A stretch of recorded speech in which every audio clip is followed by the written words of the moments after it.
This is the GGJ podcast, a show about the games industry, the people who make them, and the communities that grow up around them. I'm Susan Gold, a game education trailblazer and one of the founders of the Global Game Jam. Each week, we sit down with a new guest, highlighting their own path and journey. This is a space for honest conversation from makers about creativity, collaboration, failure, and the messy, the beautiful reality of making games. So whether you're a young dev or seasoned, an educator, a student, or someone who just loves games and the people behind them, welcome to the GGJ podcast. Take a breath, settle in, and let's hear directly from the makers themselves. This podcast is made possible in partnership with the Global Game Jam, the world's largest game creation event, bringing together creators from around the globe. A big thank you as well to the Global Game Jam's headline sponsors, Epic Games, Games for Change, and Xsola, for helping make this creative community a reality. To learn more and to get involved in upcoming jams, visit globalgamejam.org. This episode is brought to you in part through the support of the University of Miami School of Communication and the John S. and James L. Knight Foundation. Their commitment to storytelling, media innovation, and community engagement help make conversations like these possible.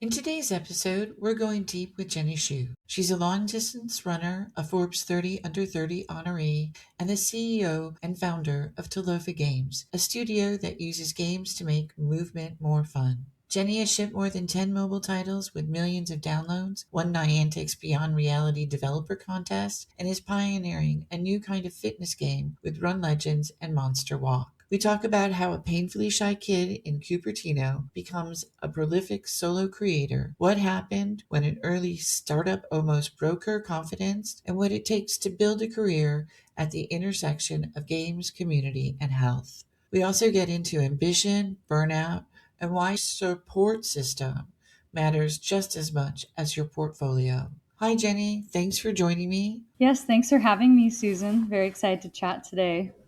Where are you talking to us from today? Did you go on a long run today?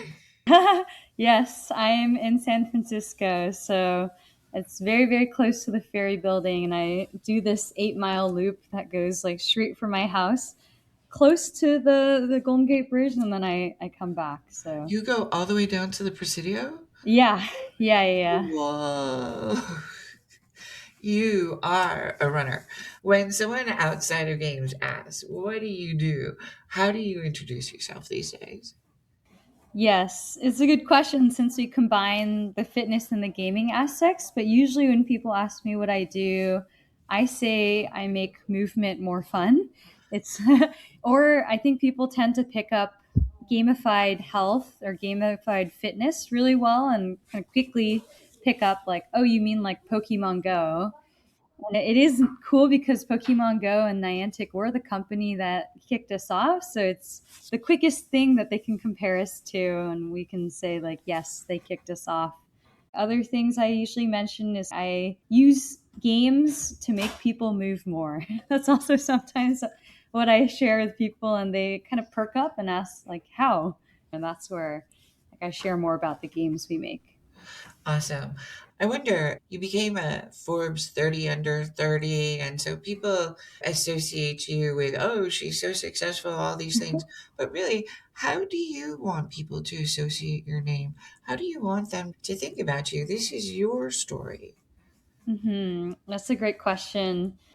I mean, the whole reason why I am making games like what we're making at Talofa is because I want to make a difference and I want to do something different. So, even just trying to make games that touch that intersection of mental health, physical health, it's creating a new genre or category or just space for more of these types of games to exist and to share that this can work. You can make stuff that feels magical, gets people to move, and that are things that people have never played before. So that's why I would love people to see me kind of less for the success and more as an inspiration to make games like the ones we make at Talofa, because I wanted to play more games like the ones that we make. So if we are seen as pioneers in a new category, or at least like pushing the whole space forward, then it would make me feel like the time that I've spent founding this company was worth it. Oh, that's beautiful. I'm going to go back a little bit and start at the beginning. Where did you grow up, and where was your life like at 12 when you started making games? What sparked this idea that you could create games, not just play them? Yeah.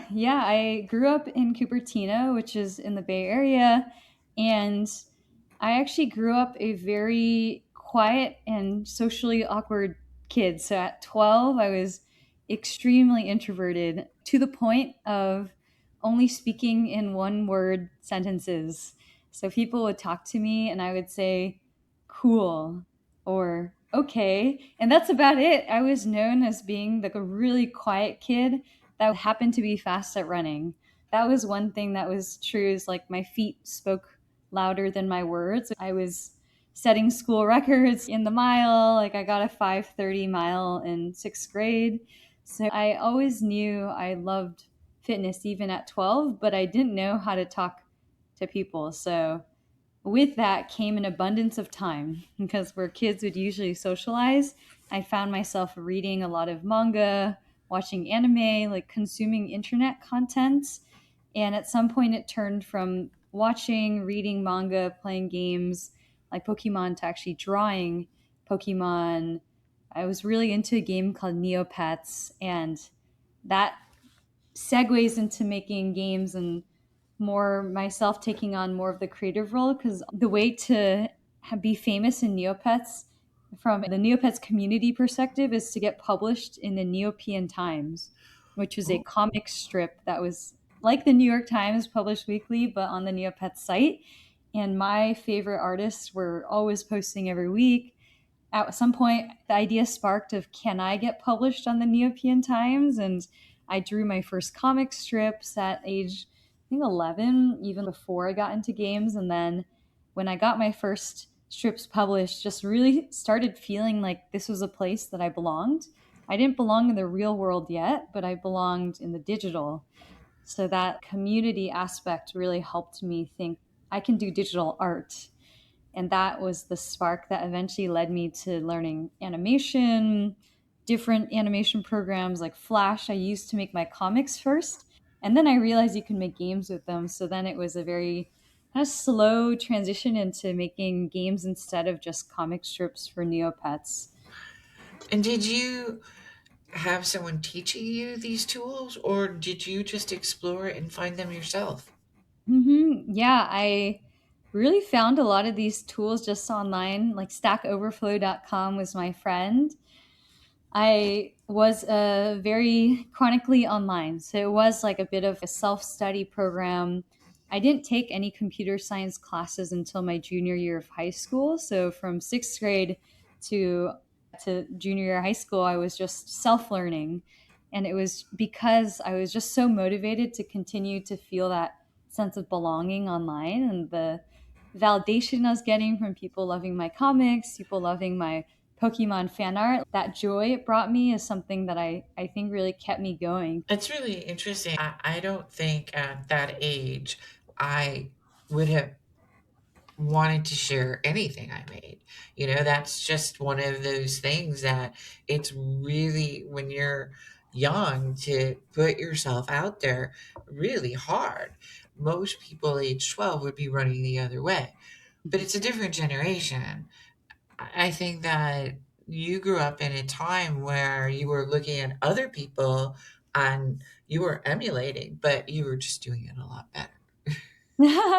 Thank you. I do think the thing that really helped was that I had an alter ego online. I didn't like who I was at the time. I was like the odd kid, the weird person that never talked and that people didn't want to be friends with. And online, I was this more extroverted, social person who was very loving, very excitable, very expressive, like shared a lot.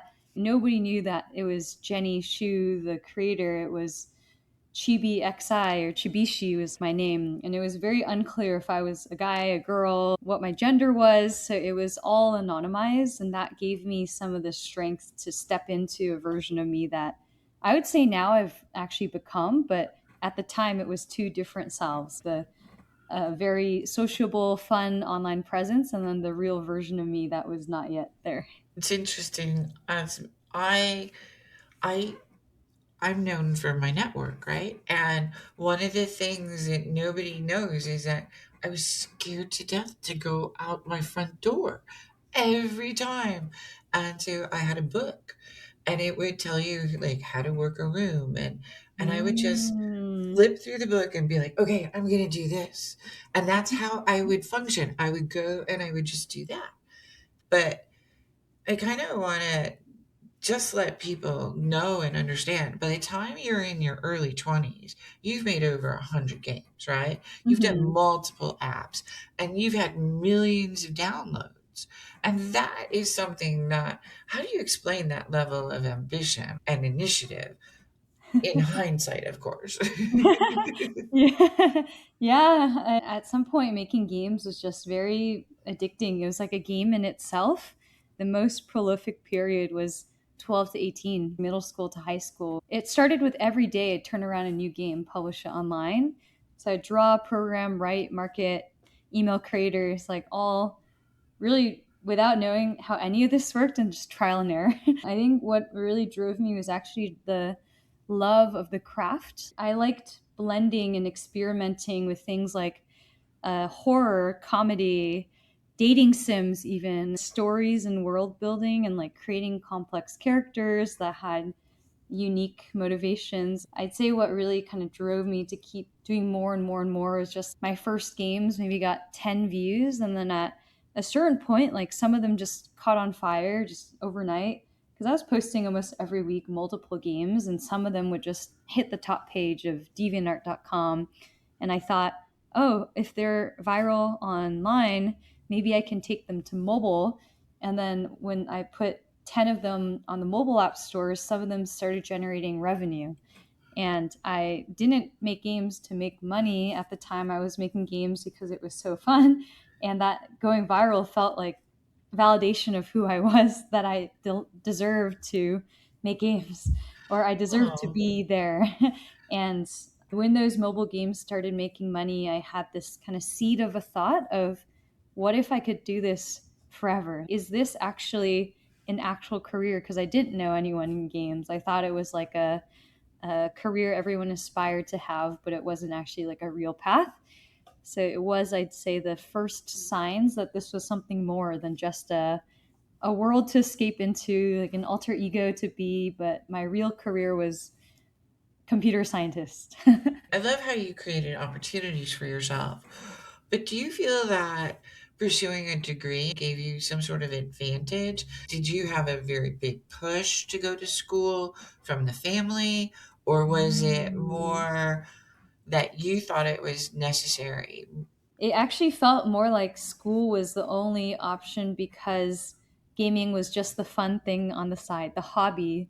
Even my parents didn't take it very seriously or didn't really think it was a big thing that I was doing up until they saw the amount of money it was generating. But it was always like, oh, this is a fun thing. Like you paid for college with this money. Now get a real job. And that's what everyone in the Bay Area, especially the Asian families, like you're all pushed down the pipeline to be like an engineer, especially. So I always saw it as my only path. And I would say the other thing was doing the college recruiting pipeline for a while for sports, like track and field, cross country. Pretty much from the time I did my first season of track and field, colleges were sending me letters trying to recruit me because I was winning championships. I was doing better than a lot of my coaches thought was possible. And there were some very fast people on our team, but I was definitely in the top. So the whole reason for sport was to get recruited to a good college and then to get to study somewhere. And it just felt like it was everything I was doing was a stepping stone. Even games was like a stepping stone to get into a good college. So there were like multiple reasons to go, and I am very glad I did. Oh, I'm glad you did too. When you started early in your career, you had that alias, and nobody knew that you, like you said, you're a woman, you're a Mhm. man. I don't want to say you hid behind it, but when did you start to feel comfortable to work without an alias? Yeah, it's actually funny since I had the alias up until junior year of college, where the way I got outed or I linked the identities was actually because of Forbes 30 under 30. I actually wasn't telling anyone. Most people knew me in college as the runner Jenny. And I was okay with that and nobody knew I made games. And then kind of out of the blue, I remember being in algorithms class and getting an email that said, "Hey, you're on the Forbes list." And I was like really confused, like what that actually meant or if people actually cared. And basically, what happened was that like Reddit articles came out being like, MIT student on Forbes 30 under 30. Like people were texting me saying the list got published and you're on there. And at the time, I was 19. And by the Oh my time they God. published the list, I was 20. So it was like Forbes under 30 for me was like a bucket list to do by the time I was 30. And I was Well, sitting there in the classroom at 19 like, oh, what what happened? So it was just this moment where I was almost forced to become a more public figure, despite wanting to hide behind like alter ego. And that's actually when I started meeting more people in the industry and starting to realize there's thousands of people behind the games I play, or hundreds at least. And the kind of it was good. It was good timing because I actually think that's what I needed, the integration to actually become like who I am today as CEO. wow. So there you are. You're making these huge breakthroughs. Bigger doors start to open. What's happening in your life then? I would say like the Forbes 30 under 30 thing gave me the confidence to start going to things like GDC and asking the question, what is it actually like to start a studio? Like I am at this point starting to question whether software engineering is actually the path I want to take, because it felt like a now or never thing of if I don't do games now, I'll get sucked into like a Google and stay there and just never explore what could have been. And I do think the learning how to network was like one of the most painful things because I was still learning how to make friends. I was looking up wiki how articles of how to be at party in college and seem normal, how to hold solo cup and throw away alcohol to seem cool. I was really learning in the background how to be a normal human. And it was watching channels like Charisma on Command, Dale Carnegie's How to Win Friends and Influence People. And I was like memorizing line by line, like use the person's name, point your feet towards them. Like it was like a set of instructions that it Oh, was I so absolutely grateful. know. I totally do. Like I told you, I'd flip through that book and I'm like, I'm gonna do that. Wear your name badge opposite your shaking hand. Okay. Like that was Yeah. like all I could do because I was meeting people that were famous. Hmm. I didn't feel like I was that significant. So you have that feeling. And then there you are. They're like, who are you? You're on this list, right? And you're like, I have Hmm. to explain myself. Yes, yes. Definitely. Lots of hiding in the bathrooms as well, or like getting overwhelmed to the point of just sitting there for 10 minutes and amping myself up. I still do that to this day. I think that a lot of people will empathize with you there. I've had students who get nervous just answering questions in class. Hmm. So I understand that like putting yourself out there is huge. And I truly am appreciative that you're here on the podcast. And I'm glad that you've overcome so many of those things. So did winning Niantic's Beyond Reality Developer Contest right after graduation, how did that opportunity come about? Yeah, yeah. It's actually a very fascinating story because I was at a point where I decided not to go into a game studio directly. And I had joined another company to be a co-founder right in my senior year of college. So I graduated early to join that company. And then it didn't end up working out, where I just realized I really didn't like working there. So I left, and it was at the time that all my friends had already gotten full-time offers. So I had both given up on the dream to do a studio full-time at that point, and also just left the first thing I graduated early for.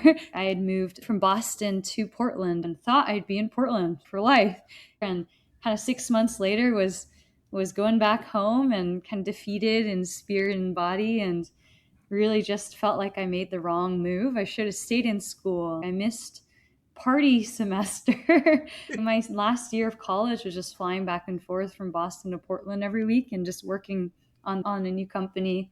And just coming out of that, I was incredibly defeated, and my self-confidence was probably at an all-time low. I was also weight-wise like at the heaviest I'd ever been. And that was when the Niantic thing happened, was when I was at GDC. Actually, I didn't want to go because I was embarrassed that, and when people ask me how things are going, I'm like, everything failed. Everything I tried failed. I had such a high expectation of how my career would go because of my early success that I almost had this ego problem of, I am just a child prodigy who can never fail. All my games get better and better, and then kind of first thing I do out of college is fail. So then I had this moment of, what if I am actually just a fraud? I peaked in high school because I got lucky and I'm not actually that good. And just somebody I talked to at GDC happened to be at Niantic. Her name was Ninian Wang, and I knew her through a college program I did. And she told me about this contest and introduced me to another person at Niantic who ended up being her game design mentor, Laura Warner. And there was 3 days left to apply when they told me about it. And it was already extended from the original deadline. So it's kind of this moment of, I am so defeated and depressed right now that I could do this, but am I really truly qualified? And on paper, I was not. If you looked at the requirements for the Niantic contest, it was like you need a team of 3 to 5. I had one, just me. I didn't know anyone else. I could tap. And then they said 5 years of Unity experience. I had 5 months. It was just on paper, everything was not checking a box. So there was a real moment before I sent in my application of, I am just not qualified. I should just not do this because I am not going to, this is going to be an embarrassment. And it was actually my parents who told me, you should apply, it just doesn't matter. So I did. And that's where everything started. Was I put down 2 people, I lied and said my dad and my brother would do it with me without asking them. And then we got in, and I had to tell them, sorry, you're legally obligated to do this with me now. That's It was very, very amazing. lucky. By the way, Dad, I didn't know if you know this, but you're a game developer now. I love it. Yeah. I Yeah. do. But I also love that you had the family support. That is something that is hard to put a price on, you know? Mhm. Mhm. So you win this contest. It's $300,000. It's a lot Yes. of money. You have your brother, you have your dad. How do you build a team? Where do you go? How do Mhm. you decide that combining fitness and games is really going to be your focus and your niche? Yeah. And I'd say to your previous question too, it was a moment of redemption for me, of building that confidence back up, and just felt like okay, maybe I didn't lose it. Maybe I do got something in me. And it was a moment of decision because it was a $300,000 cash prize with no strings attached. So it was just a blank check, and I could have just pocketed that, like a ton of money to start with as a 22-year-old, 21-year-old, really at the time. But I think it was really never a question for me to whether or not I should save this money or spend it on a studio, because I just felt like finally I was allowed to do gaming again. This 300,000 was not my $300,000. It was $300,000 of a pre-seed round to try and invest in my own thing. And because we had won the contest with a running game, a game that combined my love of running, a social game, I just thought, might as well keep this going. Like, we won the contest, we should see it through. And that's actually where the team building started. Because the moment I started thinking we're an official studio and me and my dad are coming up with the name, signing the docs, it dawned on me that if I really wanted to make a studio, I probably couldn't do what I wanted to do alone. The scale at which we wanted to make this first game, which turned into Run Legends, was way too large. I would need voice actors, I would need artists, I would need more engineers, and I couldn't do all of it myself. It became the catalyst to go from lone wolf, no one works with me, I'm just solo, to okay, I need to start hiring contractors. I need to start finding people to work with, but I don't know how to manage anyone. I'm still younger than anyone I'm hiring. And that whole journey of being a manager started there. Yeah, because you're learning while flying. You don't know what you're supposed to be doing, but you kind of Mm-hmm. have an idea of what you want to do. Yes, yeah, yeah. All of that on the job learning. Yes. So it's not just a side experiment anymore. You convince the world that you can do something like this. You create a fitness battle game essentially in Run Mm-hmm. Legends. Did you market test? How did you go about making something like this when it's something that never existed before? How Mm-hmm. do you go Yeah. about doing that? Yeah, it was a lot of if I look back honestly, I do think it was selfish, a lot of the motivation of wanting like a running game to work, since it was the two parts of my identity that I was trying to force together and think like, wouldn't it be great if I could work on the things I'm passionate the most in life on in the form of a game where I'm uniquely kind of somebody who can make this as a love letter to the things I love. So some market testing was done, but I would say I was actually quite naive and didn't really know what the point of that was at the time. I just really liked playing what we had. I would play it with my, at the time, it was like ragtag team of me and 5 contractors, and that became me and 17 contractors. And then I think at our peak, we were 22, and I was unable to manage everyone. But for some reason, everyone was telling me this was a good idea and that it was a fun game. And I was like, okay, then we should definitely make it. And I had, like, side tangent, was raised some money off this idea that we were doing something so new, innovative, and different that it was worth putting, I mean, now it's like $6 million into, but it was just this hope that because I just was somebody who loved both of these things, there was going to be a market for this. And I know now, even in going from Run Legends to Monster Walk, the market testing, more validation testing, beta testers, all this are good to have even sooner. But we got lucky. We made a game for ourselves for Run Legends, and we tested it, but I'd say a little later than in the life cycle than the games we make now. And it was just because we loved it and loved playing it ourselves. When you're trying to share your vision with other people, like if you were to recruit someone for your team, what are the Mm-hmm. things you're looking at? Because that vision is really the main thing holding together your studio. Yeah, I do think and believe that everyone at the company who's joined has joined because of the mission. Just like what you said, is they believe, and what I share is just the true passion I have for the stuff we do. I really truly love making games, and I also truly want to build games that are good for people, not just entertaining. I tell people, like, my dream is getting emails from players that say that we've changed their life. And how nice would that be to get emails like this daily? And now we do.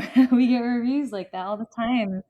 But it's just that thought of, if one player out there changed their life because of something we created, can we do that at scale? Can we make a new genre of game that, like, maybe these people have tried everything that exists and the only thing that works for them is Run Legends, is Monster Walk, and we can do something special because we're game developers first and fitness health enthusiasts second. versus the other way around. There's a lot of apps out there, but not enough games. So that's what I sell. And people who really like that come on board and they're willing to be different and experiment and go against the grain. When you think about success and what that looks like and feels like for you beyond downloads and Mhm. revenue charts, how do you measure? Success to me is impact. It's seeing the number of steps. Like, I think in the first 2 weeks of the game launching, there were like a billion steps taken. And it was just knowing that players taking 14,000 steps daily on average. And it's like the reviews, the 5 stars that say, I never thought I'd be an athlete, but I feel like my young self again. That's the success to me, more so than the downloads. It's just the knowing that we've changed something. And like, I've seen some decks from companies that reference us, and Oh, that is also something that is success to me. So I'd say I'm actually very much more motivated by the social impact. And like, for example, Unity gave us an award for social impact, which was like our first impact award ever. And well, featured on the App Store is great, which we've gotten a few times. But it's just like so different to be awarded for the change you've made than for revenue, downloads, numbers. I love that feeling. I know that feeling. Hmm. um, so you didn't get here all by yourself. I mean, you were a lone star, but you had mentors and people that Hmm. were really important to you, and you referenced your parents. And who else were your champions and your mentors and the people that helped you along the way? Yeah, truly too many to name. I would say like the first two really were Kate Edwards and Rachel Bernstein, because my first gaming event ever was some very, very small conference in Sunnyvale where they just happened to have two people come in that were in gaming. And they just happened to also both be women. And in my eyes, I just didn't know anyone like that. And I remember handing them a piece of paper where I printed out my business card, but it was like too large. It was as large as an index card. And I handed it to them. I was like, take my card. I'm like, I really want to be you one day. I want to be in the industry. And probably the first thing I remember hearing that was mentor like was Kate Edwards telling me, hey, you keep saying that you're an aspiring game developer. You can just own it. And she was like, you've already made hundreds of games. Just say you are a game developer, not you're an aspiring one. And that still sticks to me to this day because I was always introducing myself as I want to do this in the future, and just stepping into and accepting that this is who I am is probably one of the more powerful switches in framing that I've remembered. So those are probably like my earliest memories of mentoring. And now you actually are a mentor. What do you see when you look at their faces and you listening to them that you feel that not that you just can contribute and help them with, but where are their deficits? Where are you seeing things that, Mm. gosh, how can we help them?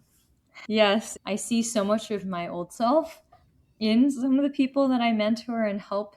I'd say the biggest mentoring thing I do is the DICE Scholars Program. And it's 4 or 5 of us who help these like 12 students, early career professionals. And they are so bright eyed and so passionate and so excited to meet their industry heroes. And I think now when I look at them, I see that same insecurity of I don't deserve to breathe the same air as this person, or I don't want to waste their time.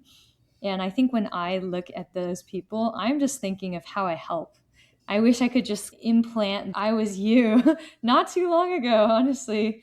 And just that shared awkwardness, the you can't live their journey for them, but relating and saying everyone goes through this phase and super normal to feel like you don't belong here, but I'm here and I'm a friendly face. If you want to just hide with me, I'll be here. I feel like that has gone further than saying, I'll introduce you to this person. I'll you can read this book, you can watch this channel. I think just the friend is what I found is really helpful for a lot of these earlier career people who are not even feeling like they deserve to be in a room. I always find that so hard to digest myself, but I even have on my door before I walk out the door, don't forget, you're Mm-hmm. Susan fucking Gold, because everyone has that feeling of insecurity at one moment or another in any given day. And Mm-hmm. the fact that you can see that in them and then you remember that in yourself and you know that what's kind of going on in their heads. The one thing that you have had that I am not recognizing a lot, and some of the people that I've been teaching, was this lack of ambition. And you have a tremendous amount of ambition. But your relationship with ambition has kind of changed from the time you were 12 to the time you were 19 to now a seasoned Mm-hmm. 28. How do you look at that difference over time? Yeah, that's such a good question. I think about this a lot. I would say at 12, the ambition was I found my community and I just want to make him happy. I don't want to let them down, or I want to make him laugh, smile. That I think was the purest intention and the purest ambition. And then I'd say at 19, it was I really want to make a studio. Like, I really want to be in gaming. I want to be a CEO.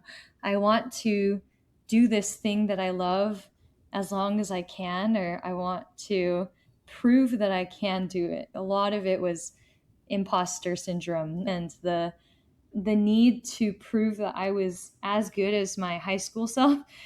I did feel like I was living in my high school self shadow because somehow when I was young, I had made so many great games. And like from 19 onwards, Run Legends didn't make as much money or get as many downloads as even one of the games I made in high school. So it was this need to prove myself.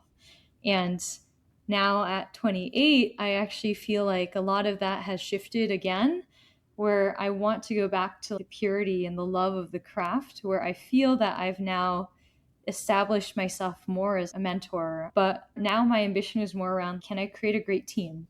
Can I create team culture that produces great things? Because I myself have created great things on my own, but how much more fulfilling is it to do it together with people you can celebrate with and go through hard times with? Like, how do I have fun making games, not needing to prove myself, not needing to best my high school self, and with people instead of doing it alone in the dark at a time when I have friends, I have everything, family, a partner, and it's like I'm making games for the love of it now.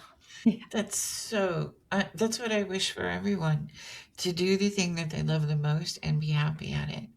What habits or mindsets from running and coaching have helped you to manage your stress, your doubt, and that pressure of being a leader, of having to be on, of having to share ideas and vision? It's a lot. Yes, yes. I do think being an athlete was very helpful and also sometimes hurtful, but the most helpful mindset I would say is definitely the pace yourself or treat it like a marathon, not a sprint.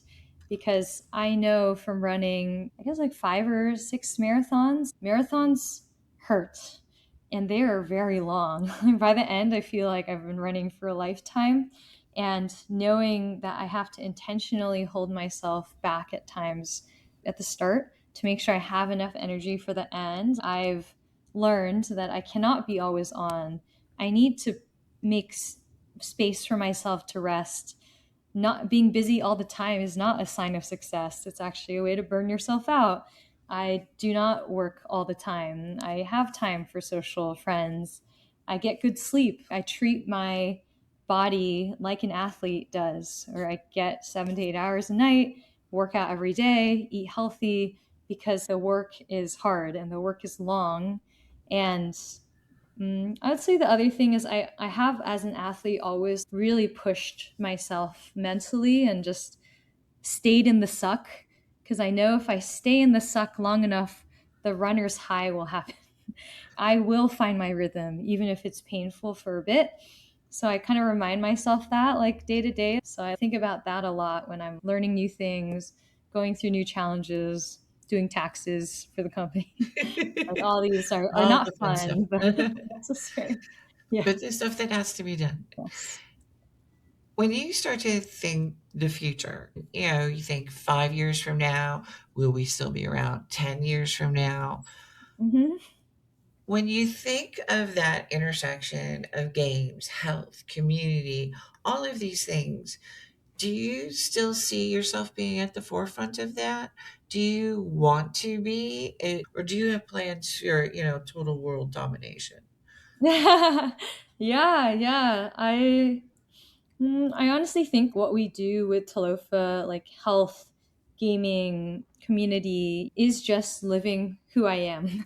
It is just my identities combined, and there's power in that integration that I don't think I would want to even remove a piece of it. So it kind of feels like if there is one thing I've been put on the earth to do, it's the intersection and just continuing to find ways to innovate because the definition of health, games for good, all this is very vague. It's broad. There's so much to explore, and I do think in 5, 10 years, if you were to talk to me again, I would just love to still be saying that I'm experimenting, innovating, doing stuff that's actually good for the world, good for people, whether it's mental health or physical health. It's a large spectrum, but it's still something that I'm passionate about enough to put all of myself into because like on the side I used to do fitness instruction, which is kind of like gamified fitness. So it's I don't know that I would be into world domination as much as just continuing to be creative and doing stuff that people look at and feel inspired by. I feel like I would still want to be at the forefront of making new genres, new stuff, experimenting new tech. So yeah, maybe more of the same. More of the same, but much wider audience and with much more learnings under the belt. I only wish that for you. I really do. Now, if a young developer were listening right now and they were thinking, I want to build something in a completely new hybrid space, very similar to you, what are some steps that you would take to tell them, hey, listen, in your first year, think about this? Yes, yes.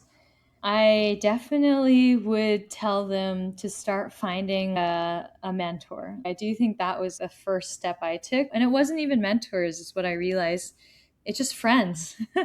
And I used to go from saying, can you mentor me directly to people to just saying, let's catch up again, let's stay in touch. And just those natural, organic relationships, some of those are still now, yeah, 7 years strong. And I think those people kept me in the industry at times when I wanted to leave.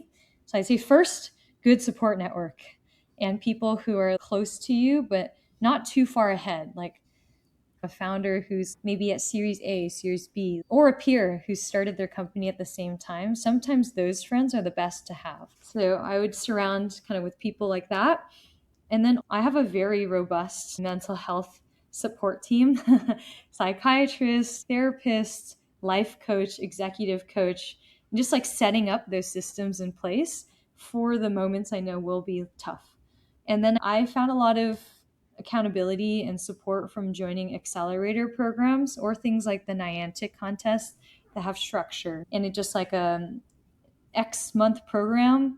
You pitch on this day, and that practice of doing things on a deadline. So that practice also helps. So it's 3 communities. It's like your mentors, your peers, your mental health support network, and then your kind of structured company accelerator. I think that's like how I would start my journey.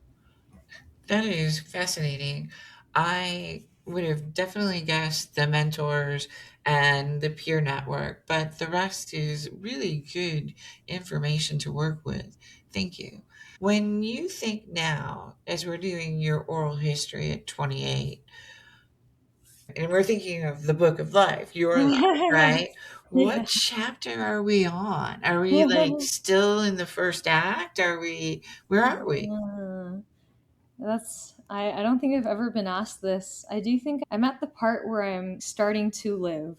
So maybe I'm at the end of the first arc. Talofa is the first arc. It feels like I've been the last 28 years learning how to be human, a friend, a girlfriend, a daughter, and a sister, and finally found a way of being that is just being myself, like being authentic after trying to be some version of me that I thought LinkedIn might like or other people might find likable.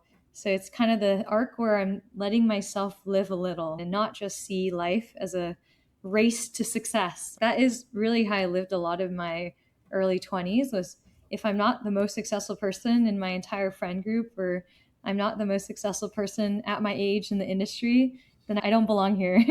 And that competitive thinking was just too much to handle at a certain point. This year, I've like finally broken out of that mental model through a lot of help and intervention, and now am finally every day happy and excited and curious. I feel like a completely different person now where I don't have an agenda. I mean, I do have a plan, but I don't have something that I think if I don't achieve X, I'm a failure.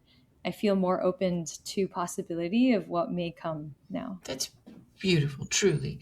I love that, and I'm so happy for you. And I think just hearing from you that you've had a lot of years of experience built into such a short amount of time that very few people can say that they've had that experience. But if you were to leave listeners with one thought about your ambition and your resilience and finding your own way, what would that be?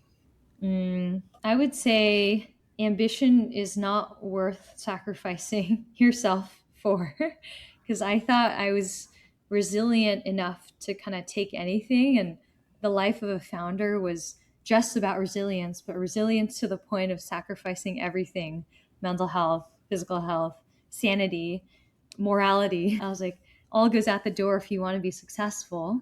And I've just learned you can be ambitious and be kind to yourself and still achieve your goals. And I no longer put myself as the last priority. That's probably the one thought I'd leave people with is can you still prioritize yourself and your ambition? I do think slowing down is sometimes the solution rather than going fast. Ambition doesn't always look like late nights and at whatever cost. It can look slow and intentional. And my chi healer, they're really funny, started going to chi healer this year. They told me slow is smooth and smooth is fast. So that I've been mulling over for a while. That is what I'd leave people with. I'm going to say that's one I've never heard before, and I love it. Now that we're winding down, where can people find your work? Where can they connect with you, the games, and how do they follow you and what you're building? Yeah, so Monster Walk and Run Legends are on Apple and Google Play stores, so they're free and you can play them anytime. We have a active Discord and social media for the company, but I'd say for me personally, I'm on LinkedIn under my name, but best way to reach me is my email. So Jenny at talofagames.com. And I read all my emails. So definitely the best place. And I post a lot on LinkedIn about the journey. So that's probably the best way to follow along. Well, I really appreciate your time today. I've loved getting to know you, about researching your background, about seeing your tremendous success. And I really appreciate you sharing that personal side of that experience with us. Thank you, Jenny. Thank you, Susan. Want to get involved with the GGJ podcast? We'd love to hear from you. Please send your ideas, suggestions, and questions to ggjpod@globalgamejam.org and tell us who you think we should be talking to next, what stories or issues matter most to you about the future of games, and help us highlight the people and practices that make a sustainable creative life in games possible. Thank you for spending time with us on the GGJ podcast. If this conversation sparked something for you, please share it with someone who might find it useful. And don't forget to follow along so you never miss new stories from makers around the world. You can find more episodes, resources, and information about the Global Game Jam at globalgamejam.org. Catch us on Substack and on YouTube and anywhere else you find podcasts. This has been the GGJ podcast. Thanks for listening and keep making games.